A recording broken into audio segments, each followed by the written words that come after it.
નમસ્કાર, હું રાજ. આપ જોઈ રહ્યા છો સ્પાર્ક ટુડે ન્યૂઝ. સાવલી તાલુકામાં સતત વરસાદના કારણે જનજીવન પ્રભાવિત બન્યું છે. ભારે વરસાદને પગલે ખોખર ઇન્દ્રાળ મુખ્ય માર્ગ પર પાણી ભરાઈ જતા બંને ગામો વચ્ચેની અવરજવર સંપૂર્ણપણે બંધ થઈ ગઈ છે. માર્ગ પર પાણી ભરાવાથી વાહન વ્યવહાર ઠપ થયો છે અને સ્થાનિક લોકોને ભારે હાલાકીનો સામનો કરવો પડી રહ્યો છે.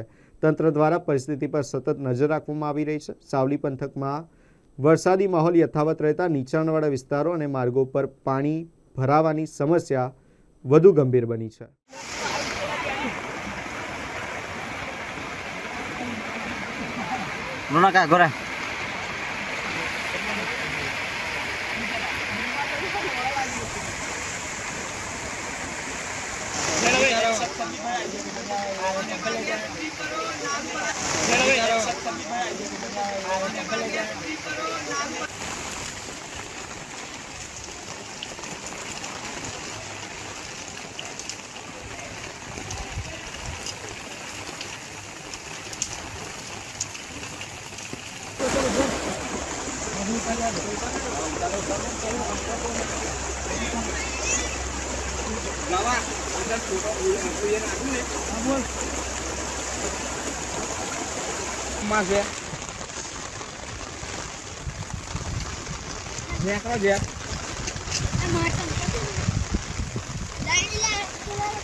એક નંબર